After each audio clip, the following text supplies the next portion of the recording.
Hello, check, check, check. Check, can you hear me?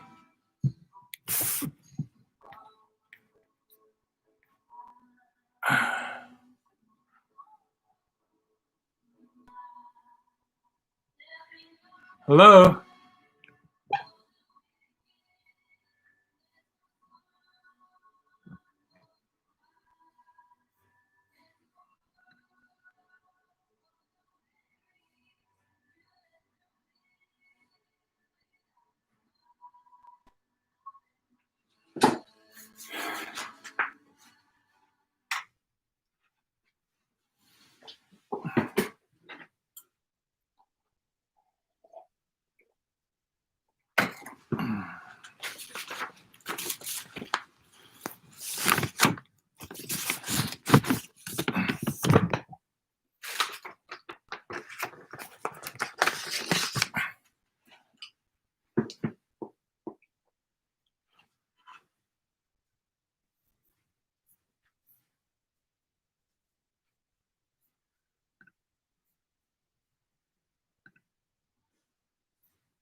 So, I hope this is working. This is my first YouTube live stream, and so bear with me. I don't know if anyone's watching or how this actually works or if it's even working. So I'm going to cross my fingers and hope it's working. My name is Chris Pancoe. And today I am going to show you my studio. And so this is kind of, this is a sort of a timeout situation, a little timeout block for the CMHA, the Canadian Mental Health Association. And we're basically, what I'm going to show you is what I do for my me time, you know, what I do to get away from it all and just sort of my meditative place. My happy place, and that is right here in my studio, which is actually in my garage at home.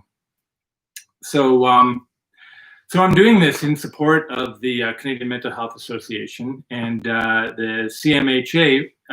They provide advocacy programs, resources that help to prevent mental health problems and illnesses. So they also support recovery and resilience and enable Canadians to flourish and thrive.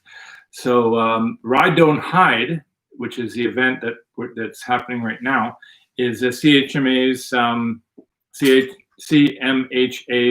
annual fundraiser, and it raises money for all their local programming, which is loads, and so it's great for mental health. And if you agree on things like this, you know, yoga or fitness outdoor activities or you know, art practices, pottery, you know, whatever it is, if it's you know, making puzzles at home, whatever that is, if you agree that this helps mental health, try, you know, consider donating. And so their goal is to reach $70,000. And if 20,000 Manitobans donate $20, we'll have more than have reached the 2020 goal.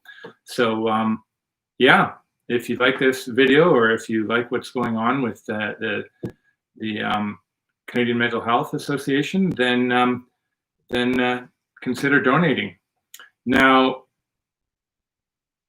I'm not too sure how this works in terms of chat. There's a chat section which allows you, the viewer, to kind of ask me questions. If there's something that you want to see me do, you know, on the wheel, I'm happy to accommodate that. However, a little disclaimer: I have right now. I'm looking at my my laptop, and my hands are going to be full of clay. So I'm not going to be able to type anything. So, but I will be able to read what's going on in the chat. So what I'll do is I'll just respond that way, and I'll talk it out with you.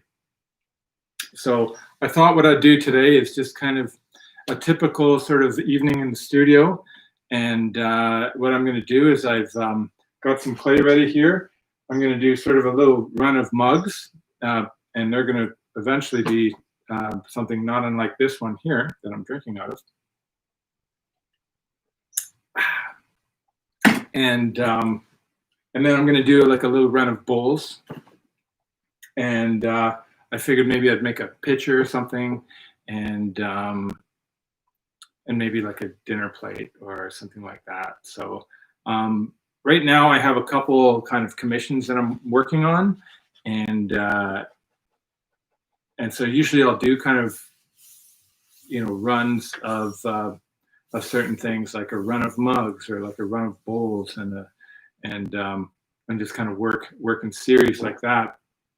But because I also have a day job, I'm not a full-time potter, and I don't, you know, I have other things as well. So I do take breaks from the studio, and it's always nice for me to get back in the zone and sort of that working mode. And summer is always a great time to do that as well. Okay, so what I'm going to do here, I guess I'll just get started. Like I said, I'll keep an eye on the chat, and I'll see how that goes. And so what I've done here is I've prepared clay. So when I'm making a series of vessels or something that I want to repeat a form, what I usually do is I measure out the clay first. So in this case, I'm making mugs, and I've found that like the kind of mug that I like to drink out of and the kind of mug that I like to make usually takes about 1 pound of clay. So I have pre-weighed out some little chunks of clay that weigh about a pound, and so I'm going to use those to make mugs.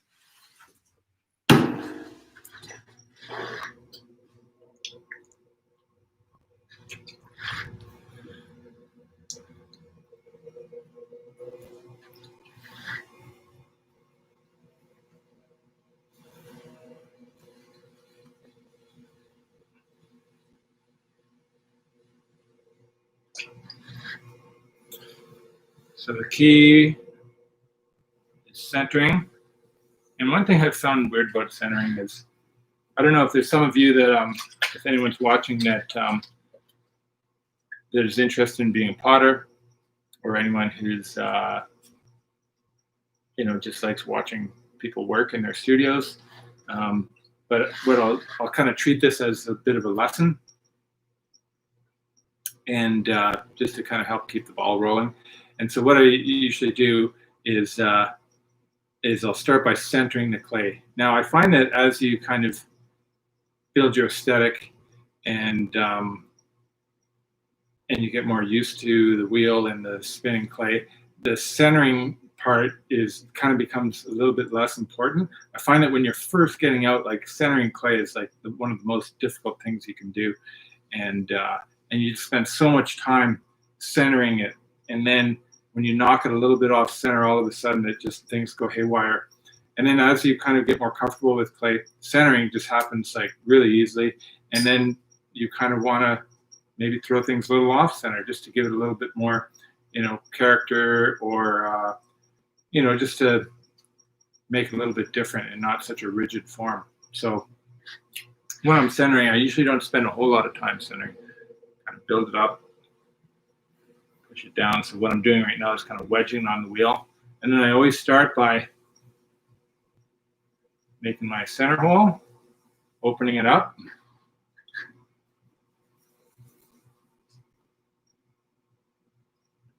and so another really important thing about hand-thrown ceramics is that there's so many variables that come into play. So there's making it on the wheel. So it's the clay, you're dealing with the clay, the softness of the clay, how stiff the clay is.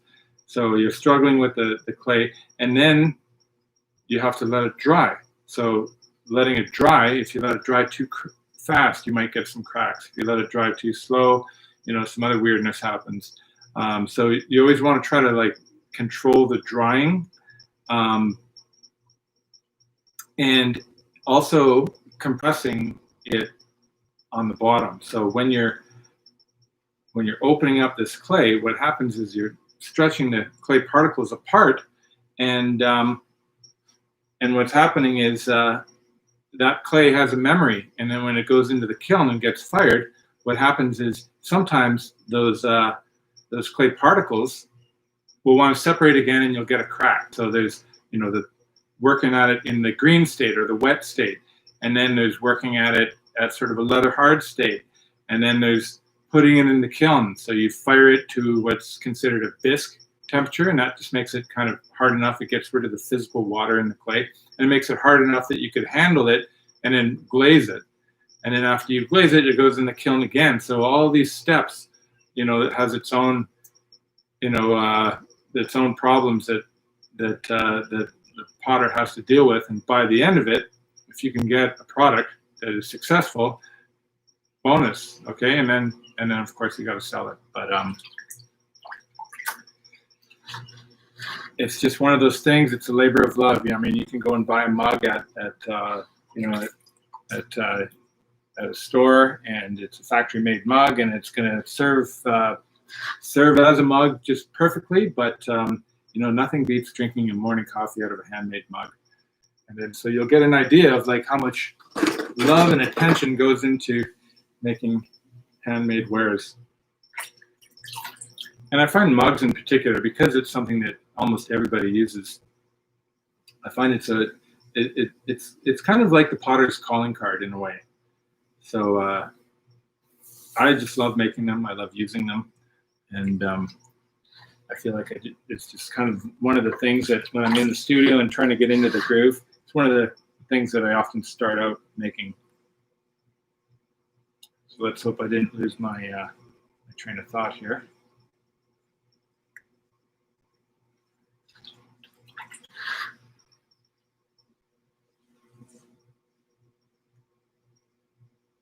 So as I said, I've pre-weighed about 1 pound of clay.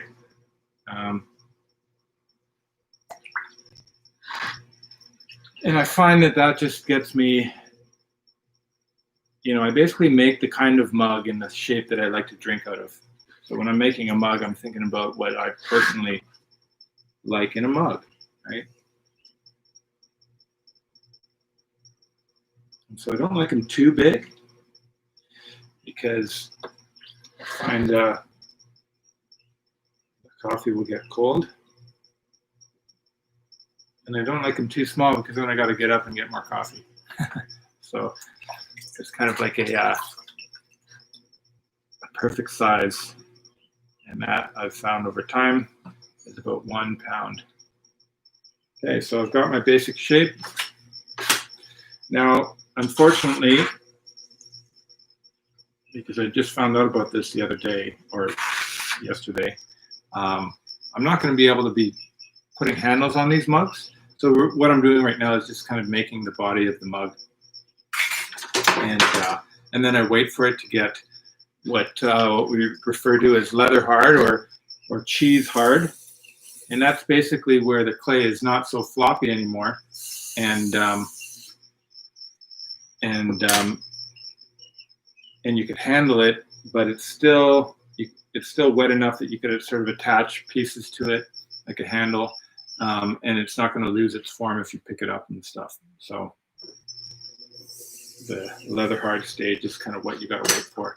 And usually, like I found in the summer, it's usually an overnight situation. So I'll leave them uncovered overnight, and then usually by the next day I could kind of come in the morning, flip them over, and then by the evening they're kind of ready to put handles on.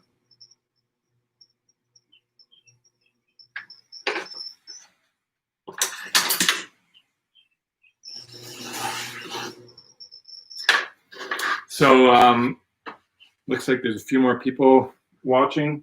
As I said when I first started talking, that because my hands are going to be full of clay, I'm not going to be able to type any kind of response. So if you have any questions, or if you want to see something in particular, just type it out and I'll read it, and then I'll just kind of articulate it by, I'll respond by just talking. So yeah, otherwise just, if you feel like watching, that's fine too. You don't have to say anything.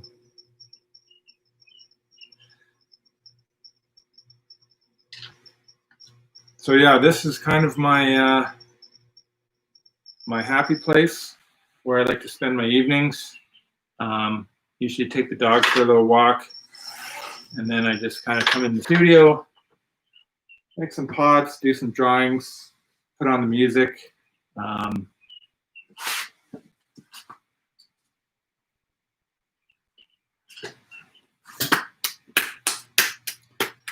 just kind of chill out.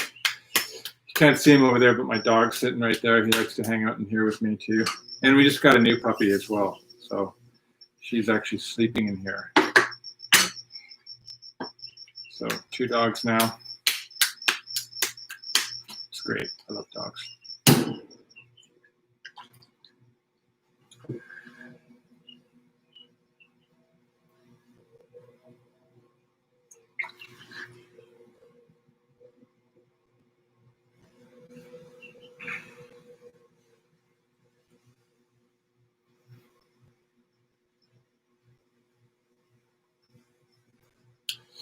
Like I said, I'm just going to be making the vessel part of the mug.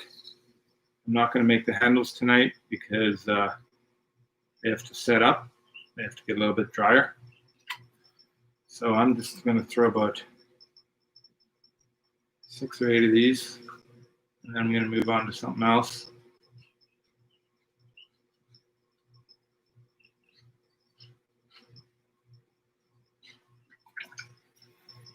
And so because I pre-weigh these, and I'm kind of working at getting them all the same size and thickness. And over time, you get better at this. So I know that 1 pound of clay is going to get me a pretty consistent mug.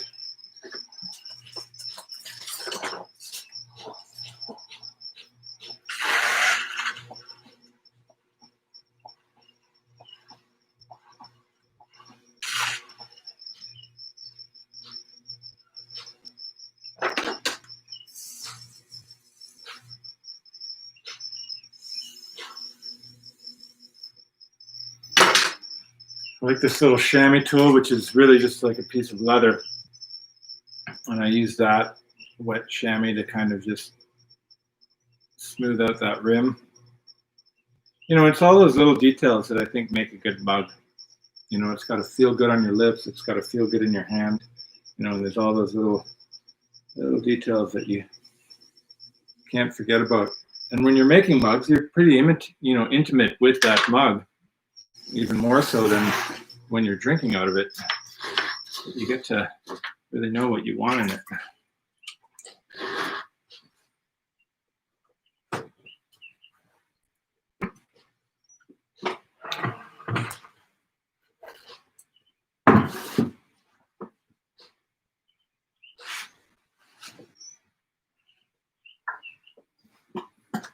So mugs are small enough that I could just kind of pick them up off the wheel like that.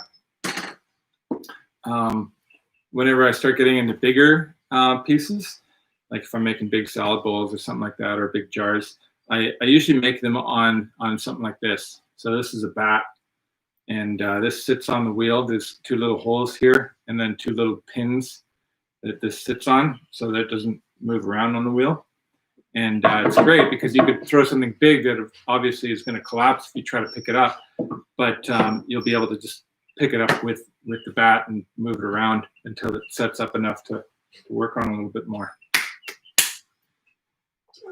About this.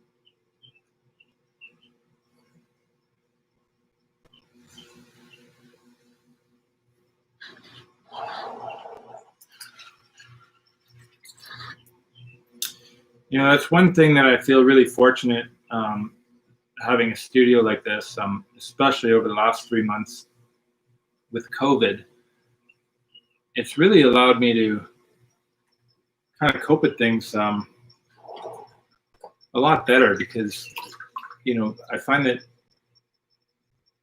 if you're a maker of things, if you like to make things, it kind of crafters or artists and makers, musicians, thrive in a very solitary environment. So that isolation, social distancing, is kind of important for the creative process. And so when we were kind of forced into it, it was sort of like, okay, I'll just go into the studio, because that's where I work best that way. So it made it really great for me to kind of take a step back and almost get forced into the studio to work. Not that I need to be forced, but I thought it was nice. It was sort of like business as usual.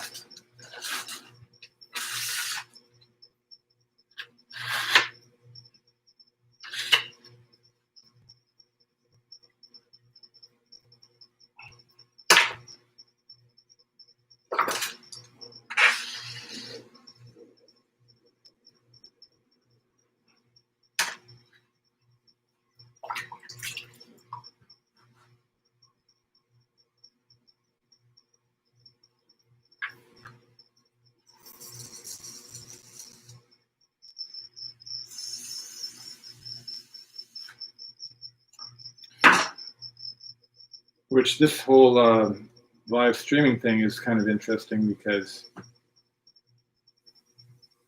really I'm not used to talking to anyone when I'm working. So this is kind of weird, because I'm talking, but there's nobody really here. And I'm seeing on the screen that there's people watching, but are they really watching? I don't know. How do you know?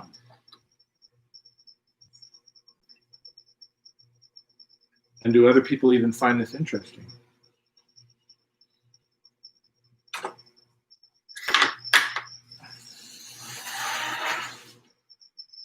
Hi. Hey. How you doing? Good. Yeah, working on some stuff. Yeah, I'm doing a live streaming Are you live for this is for Ride Don't Hide. Are you live right now? I'm live right now. Awesome. So Tess just walked into the studio. She's my roommate, lives with us. So she's coming to check out. Just got home from work, I think. From the horse. And yeah. Cool.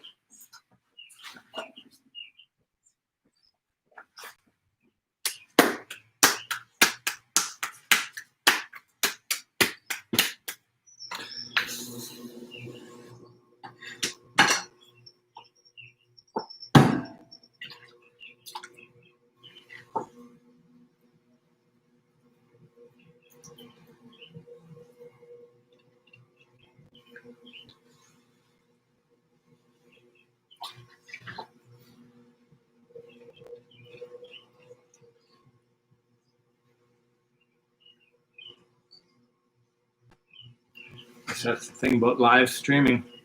Anything could happen. Dogs walking in, roommates, family.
Okay, so I'm going to make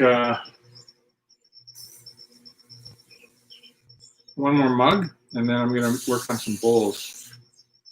Now, bowls are kind of thrown a little bit differently.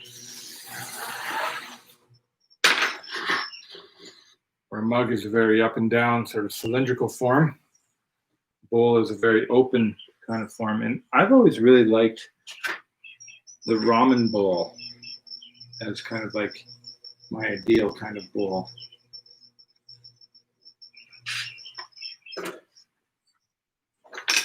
And so a ramen bowl is typically a very sort of like low and wide bowl.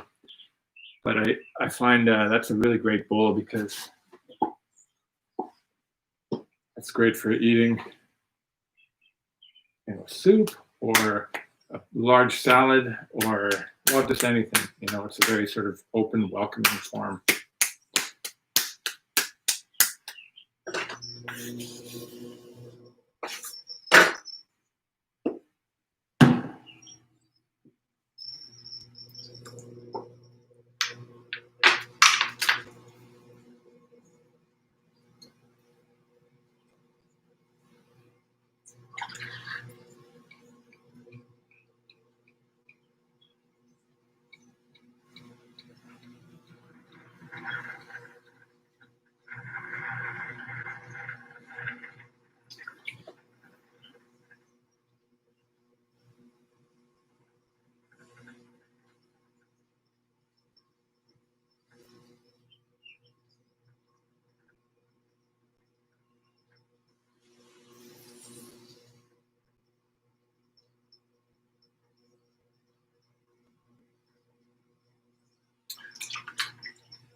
Okay, so I'm gonna kind of done with the mugs for a minute or for a while. So the next thing I'm gonna make is a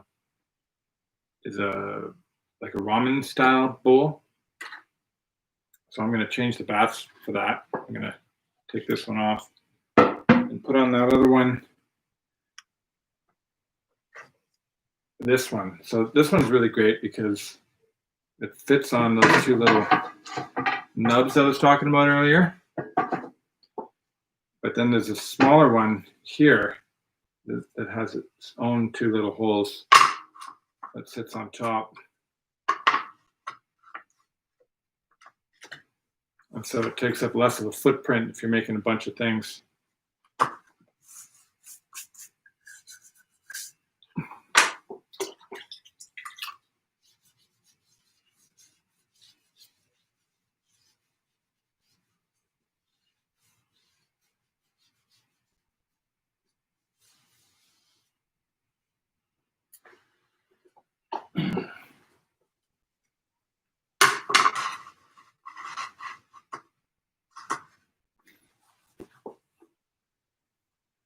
Now these are a little bit more clay than the mug, but the thing about these is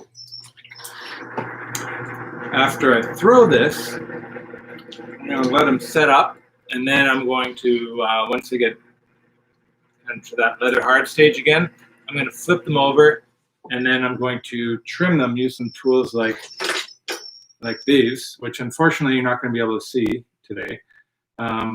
And I'm going to trim the foot and make the bottom of the bowl. So what you're going to see today is just kind of the top part of the bowl.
Okay.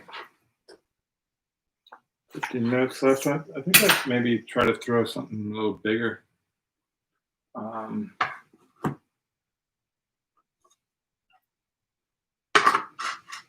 Maybe a pitcher.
Whoa, whoa, whoa.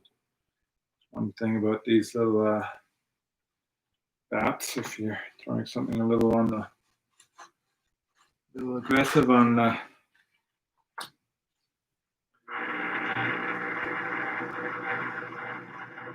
see if I can get this back.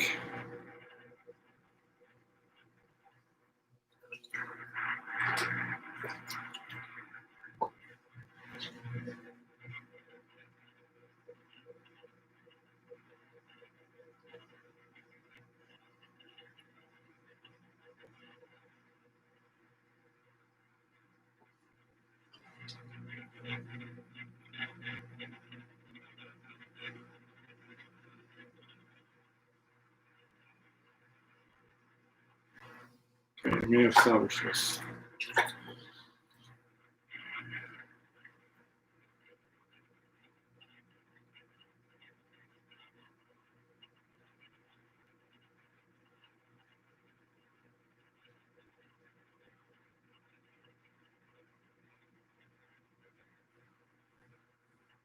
For the pitcher, I always try to leave a little bit more up top here, just because I'm going to be pulling a spout from there.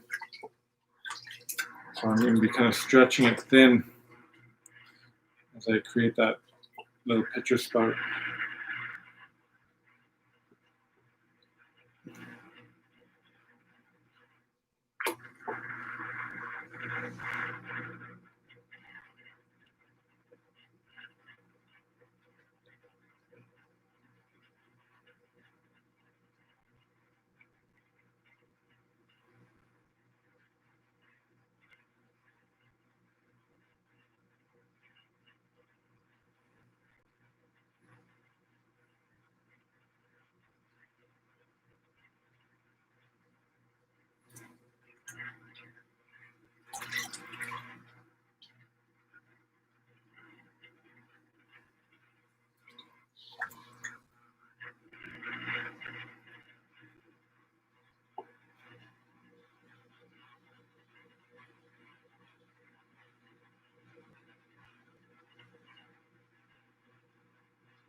So once this sets up a little bit, I'm gonna put a spout on here. I suppose I could do it right now. Usually wait till they're a little bit stiffer.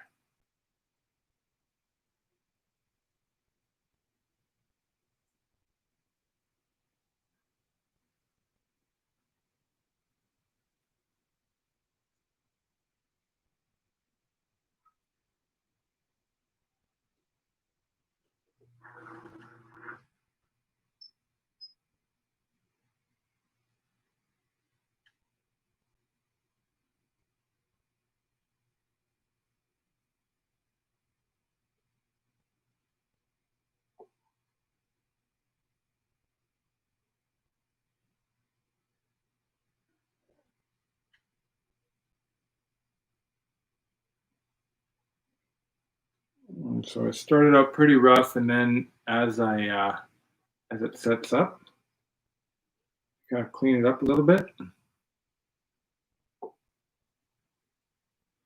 I'm gonna trim up the edge of the spout.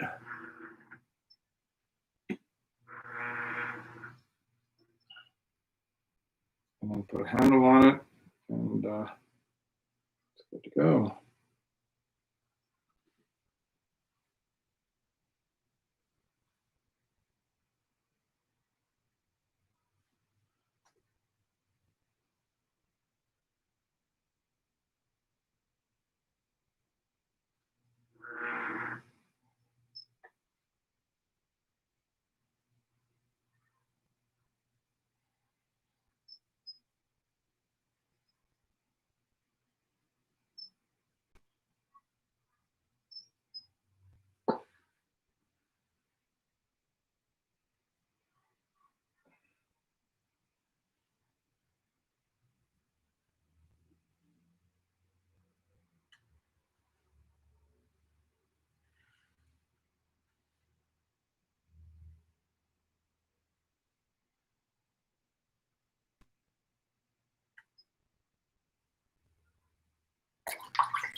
Okay, well, there's a pitcher without a handle, and mugs without a handle, and bowls without feet. But thanks for joining me. You know, that's just a little view into my studio practice, and you know, it's interesting to have someone share that with me. So